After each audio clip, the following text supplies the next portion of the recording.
Week of college football. The season end is upon us. It's closing in faster than you can even realize it. I mean, I'm thinking that football just started and this is week 10, man. This is Crazy, crazy. crazy Um, stuff. Welcome into Classic City Talks with Classic City Locks. We're your hosts, Wes and Mike. And Mike, bit of a rough week for us last week, huh? Yeah, it could have been better. The like, just don't go watch our last video because we were talking about how all three of those mutual lines were so good, and it's like you just can't not take these. And then Oklahoma just straight up lost to Kansas. They were 9-point favorites. USC won by 1 point versus Cal. They were 10.5 point favorites, and Abysmal. UNC was 11.5 point favorites, and they lost.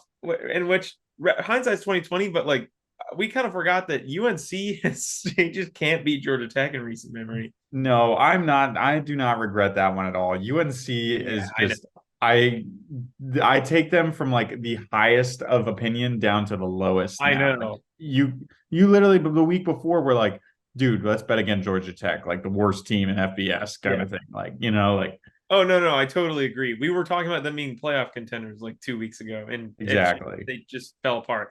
But Wes and I did kind of mitigate, put a band-aid on the bleeding with both of our personal picks cashing. Easy money. I took Tennessee minus 3.5 at Kentucky. Tennessee dominates that series. That was a cash. And Wes on the right side of the hook. Wisconsin plus 14.5. They lost by 14. That's cash. So You two know, of I had three. I had a lot of friends questioning that pick. They were like, "Explain this to me. Explain this to me." And I did, and I mean, it panned out. Like I don't know Yeah, what people were expecting. we'll And take it. those college football playoff rankings came out yesterday as we're recording this. Ohio State in the driver's seat, number one overall. Crazy. We'll see how it pans out for him. I don't know. It's Yeah, interesting, especially those 5 and 6 spots with Washington and Oregon looking in from the outside. It's going to be a sprint to the finish, definitely. So for yeah, sure. And one of those teams, Washington, going to play USC this week. That'll keep your eye on that one. Unfortunately, not a pick this week. But yes. Mike, what are the picks this week? So getting into this week, new us. As you can see, I got a haircut. Feeling like a new man myself as well. Mike Uh, is undefeated with the haircut. so getting into our picks, right back to the wagon.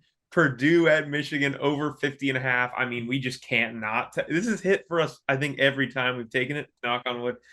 Um, Purdue is just a horrific team, and we've seen Michigan do this to teams that are bad, Big Ten bottom feeders. I think we'll get 42 out of Michigan, maybe 10 out of Purdue, if not more out of Michigan. So can't not take this easy money.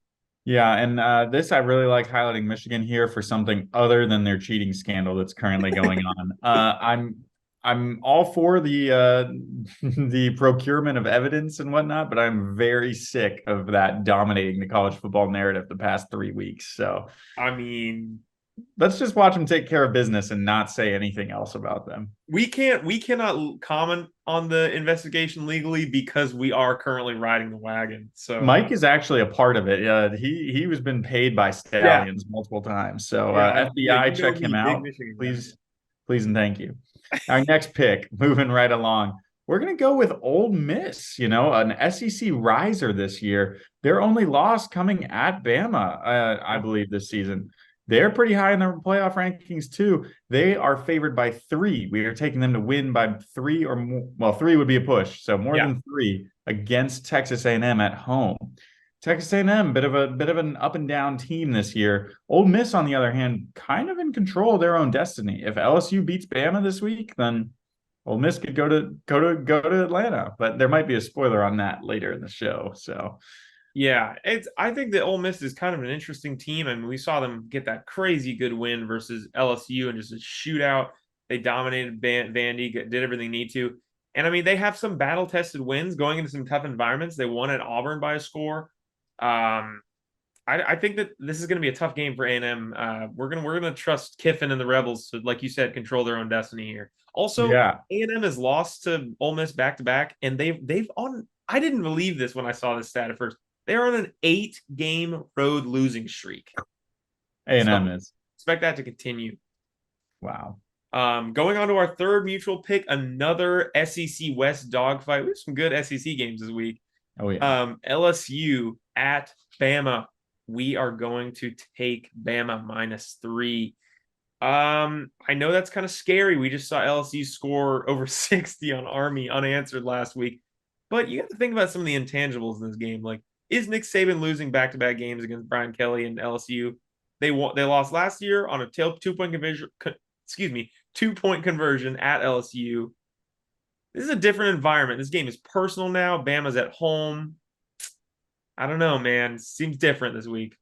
Also, Bama, if they lose this game, they're a two-loss team. Are they Yeah, even if they go to Atlanta? I mean, I don't know. They wouldn't go to Atlanta if they lose this game potentially. So this is like do or die time for them. And absolutely. And you I know, feel like they match up kind of well because Bama is number 4 in the country in highest sack percentage, 40th in havoc rate, and the way they're going to beat LSU is by pressuring Daniels, getting to him early because they're going to have to.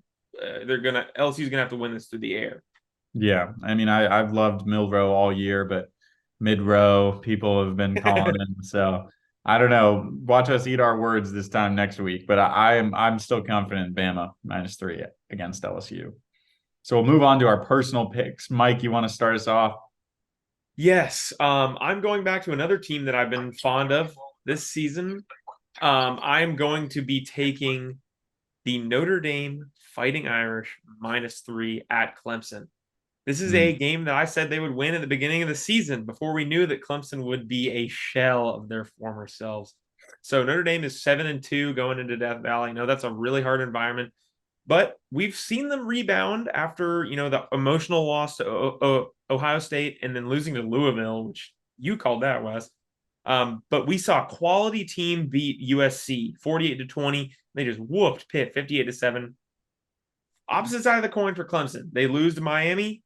They lose to a horrible NC State team. I mean, they have completely fallen apart. So Yeah. if it's only a 3-point favorite, Notre Dame is, and I think this is a very good team. I expect them to stay on track here against a Clemson team that is getting a little bit. This line should be bigger, I think. They're just getting it because it's at Death Valley. Also, I didn't do as much research into this game, but definitely keep an eye on Klubnik's health going into this one. I think he was in concussion protocol Oh, at, geez. I at didn't see that, but after the NC State game.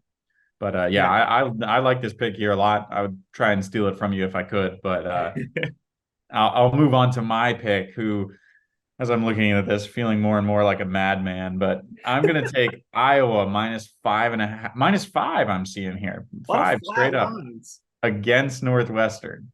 And so I'm going back to my age-old saying, you're trying to predict the future, not predict the past. This Mike was telling me before the show, Open is one of the historically lowest totals in history at like Yeah. 3.5. So keep it simple. I think Iowa wins this game like 14-7 and covers 5 for me. That's honestly it. You know what? I'm going to throw in a safety there. So I'm going to say it's actually Yeah. I'm going to say it's 13. No, 14. We'll see. I don't know. But I like Iowa, my Hawkeyes here. Big Ten picks always very popular on this Yeah. show. Y'all tune in next week when Iowa gets a field goal and then like a last minute safety and it's a push. Wins 5-0. But honestly, though, if Northwestern hadn't beat Maryland last week, I think all Yeah. the money would be on Iowa here. Yeah, no, I think it's a solid pick as well. All of our lines are flat, no hooks this week, except for, we got the Purdue 50.5 Michigan wagon. But yeah, that's what we got for y'all this week. Like Wes said, it hurts my heart. We're coming to the end of the season, but it's been fun so far. This is going to be a good week. Let We're us know in having the fun. comments. Let us know in the comments what y'all think. We need more engagement. I would like to take a minute here, Mike, because personally, I have felt affronted by the Classic City Lock viewership lately. We have been averaging like 1 or 2 comments, and I don't know, maybe it's just time to pack it up if we don't get like over 5 comments this week. Maybe Mike will do the show by himself, and we'll see how that goes next Yeah. week. I'm saying it now. If we don't get more than 5 comments, I might be out. I will be out. So if you guys hate me, this is the time to prove it. I'm not doing it next week under 5 comments. That's my line. When y'all tune in next week and it's just me on the Zoom recording with a black and white filter and I'll tell y'all he was serious. Like, let's avoid that situation. Let's avoid that. But thanks for I would tuning love in, to. y'all. It's going to be a good week. We appreciate it. Let's see some more engagement. We'll see y'all next week.